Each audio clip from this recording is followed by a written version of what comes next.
I had this. I went into this course knowing that I would have to create an image sequence of 12 images, and in those 12 images, there would be a self-contained story. You know, Mm. that was part of my project, like my graduation project.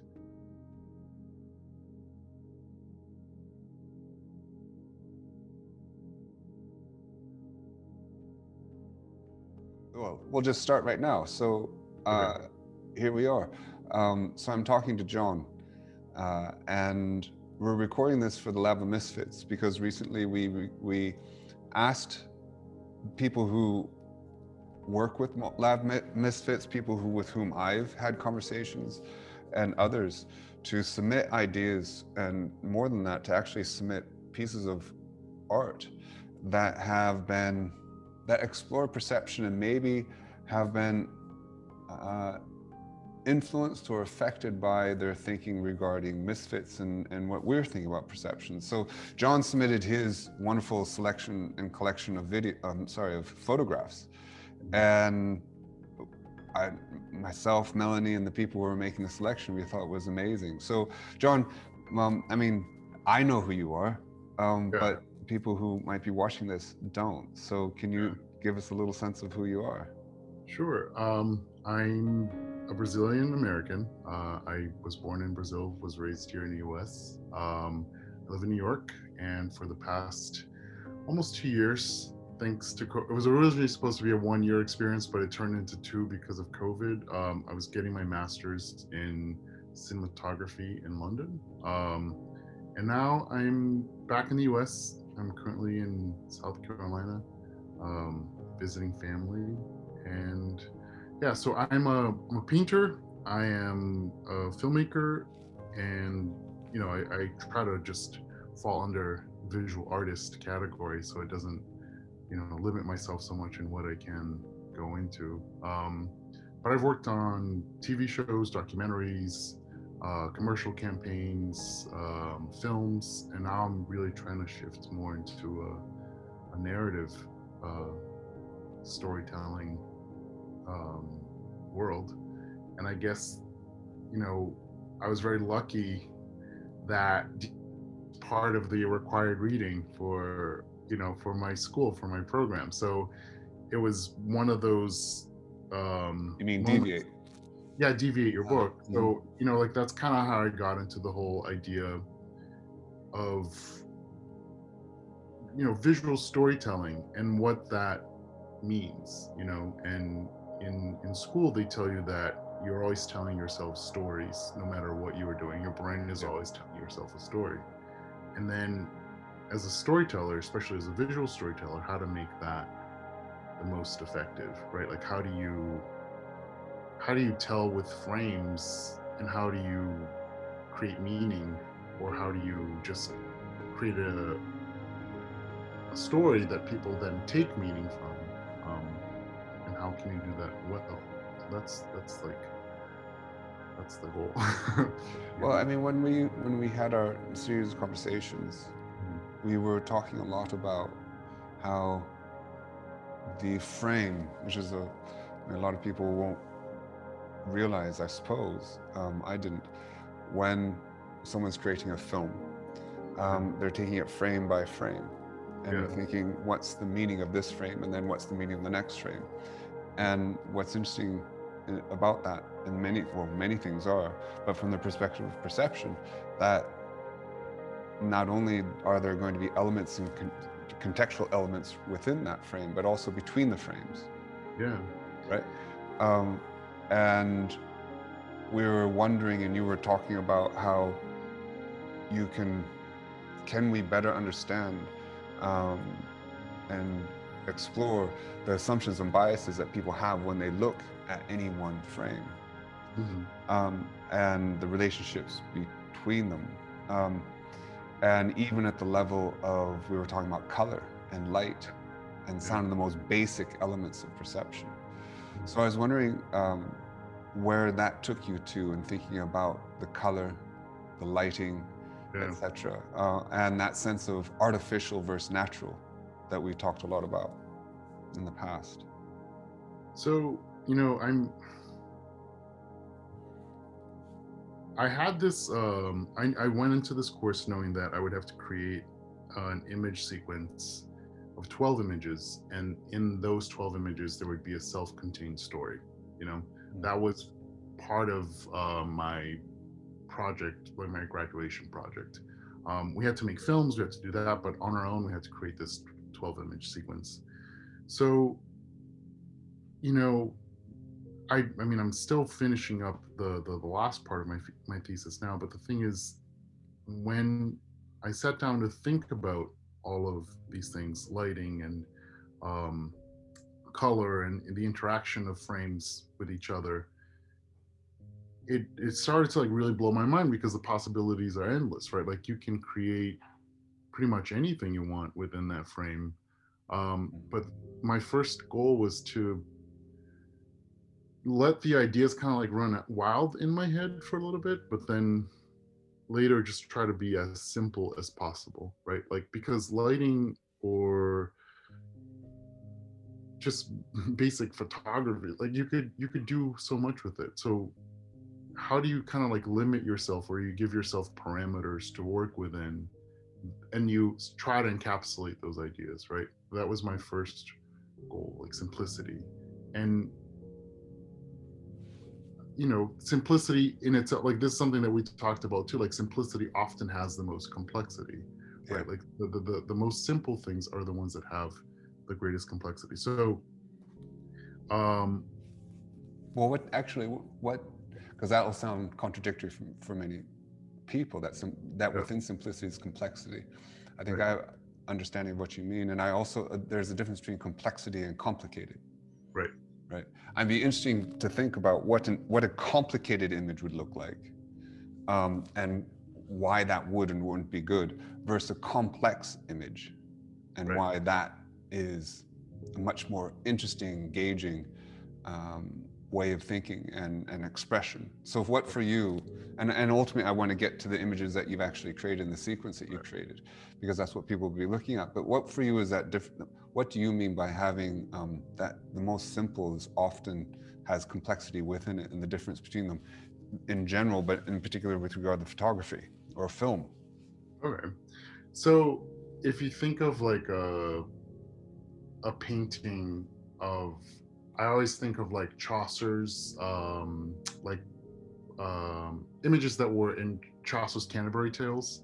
Yeah. And you have like a lot of people and a lot of people doing a lot of things in that one image, right? And you're trying to contain so much meaning into one thing. That to me is a complicated image. With one image, you're trying to get as much meaning, and maybe every time you look at it, you get different meanings from it. Um, but when you're thinking about a film, you really have to think about the all of the images that you're going to create, right? Like how meaning is going to come through, not just like one. It's very hard to see like one film that has like two people sitting in one room for the entirety of it.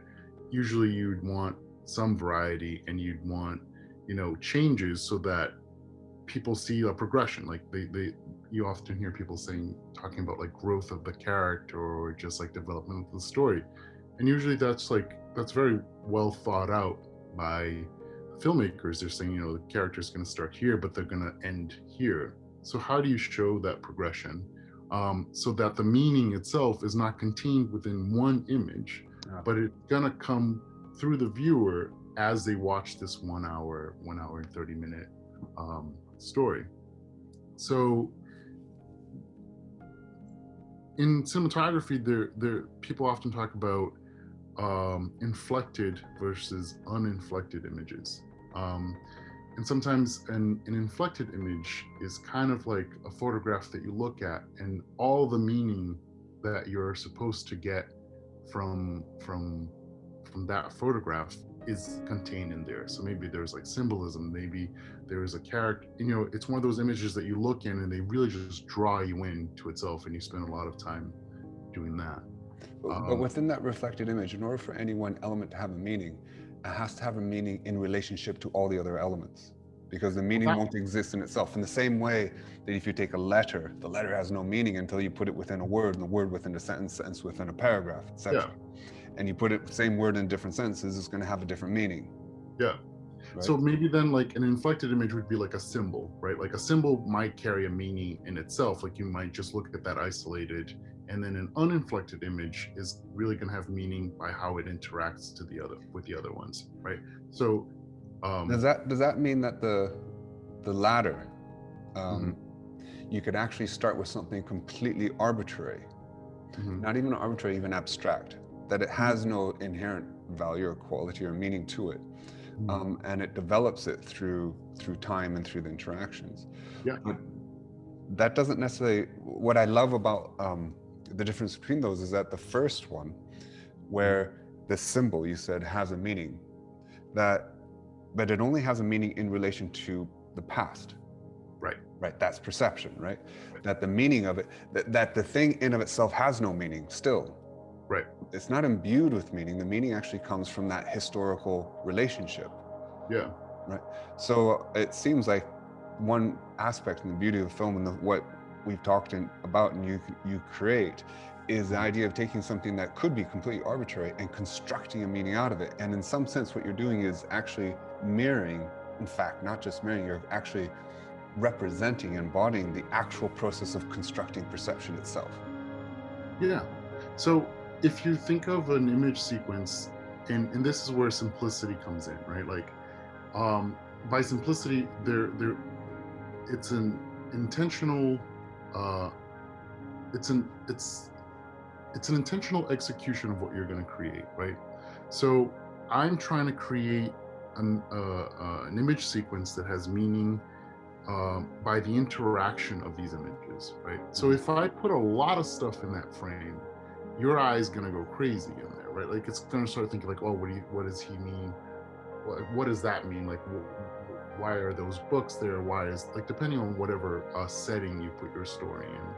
So simplicity then starts like, okay, I'm gonna make it the most simple frame as I can, and the elements that I'm gonna put in there are the elements that I want you to see in its entirety, right? The things that are in there are the things I want you to see, nothing else. So that's to me, that's the fascinating thing about film is that like it's rarely arbitrary, like it's made to look naturalistic and then you recognize that and therefore the viewer has this connection to what they're seeing.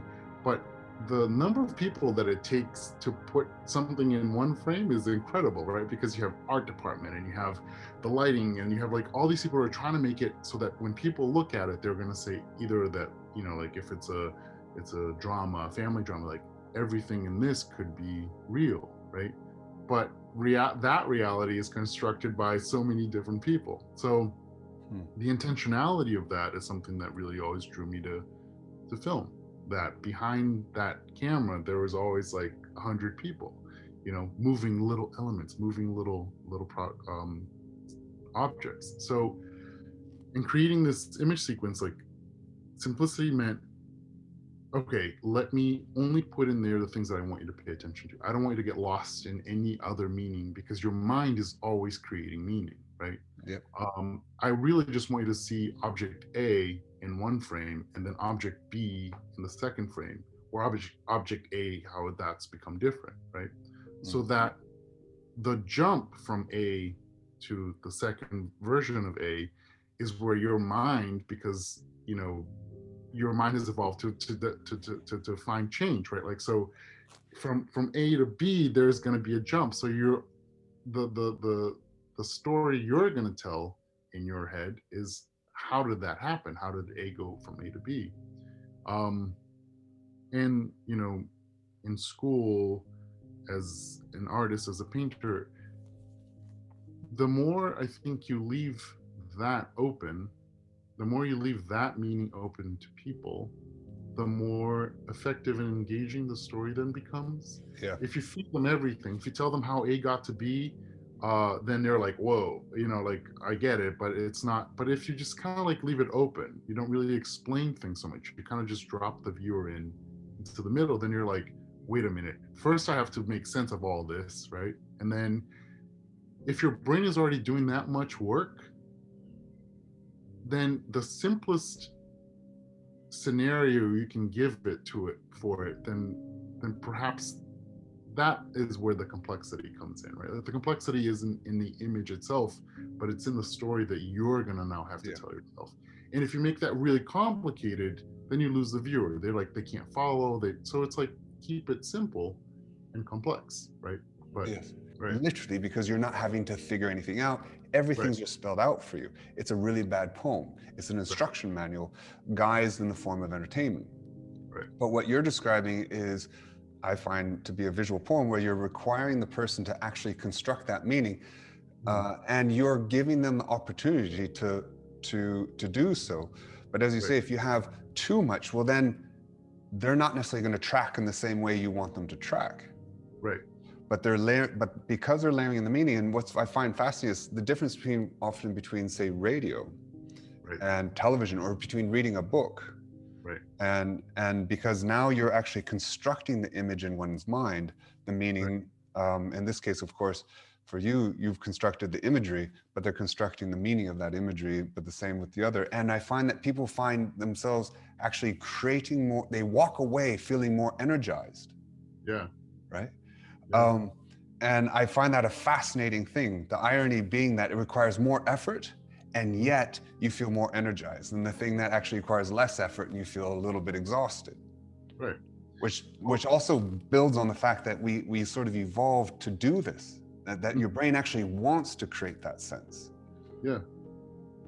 I find that, like, that to me is effective storytelling. It's the storytelling that, like, you create a theme or you create an idea that you want to share and expand, but you leave the meaning open to the viewer, and you know I guess Well, yeah, when you I speak mean, of, like, universals, right, like universal ideas that everyone can sort of connect with, then I think those are the really, like, the those are the strongest stories, right? It's the stories that everyone can sort of connect with. do you mean by connect with, it's finding what we would call the human truths and values, the things that are common to being human, Yeah. as opposed to common to being this particular human? Right. The things that we find that connect everybody, or at least within a culture or within a family. I mean, of course, it can expand. But there seems to be a potential contradiction there on the other hand, right? Because on one hand, you're saying, I want to leave the meaning open, right? On the other hand, you also want them to go towards the meaning that you're creating. Yeah. So how free are they? Is it that you're guiding them, but it's a bit mischievous, or actually are you open to the possibility that they might find a meaning that you didn't intend for them to have, but a meaning will nonetheless be obtained? I think that, you know, you're an artist and you create work in your studio and you're there and you have your ideas and you're trying to guide people towards something, and you might even have these values that, like, let me leave this open-ended for people so that they make their own decisions, right? Like, I think you start that way and maybe that's your intention, but the minute you let work out into the world, then people make their own, they tell their own stories, basically. So in that sense, I think it's both of those things. It's like you have a little bit of mischief because, you believe in something, or you lean towards something, you want that person to maybe connect with that, but at the same time, once you let it out into the world, it becomes its own thing. And to me, that has always been the most fascinating part of the work, because sometimes you put something out there and people are like, oh my god, I really get what you're saying, and you listen to them and you're like, yeah, it's kind of along those lines, and then some people are like, no, this is completely the opposite of that, and then you're like, oh yeah, I can see how you think, and then you kind of want to feel defensive, but, like, it's no longer yours, like a lot of the things that we talked about is lighting, like you learn lighting as a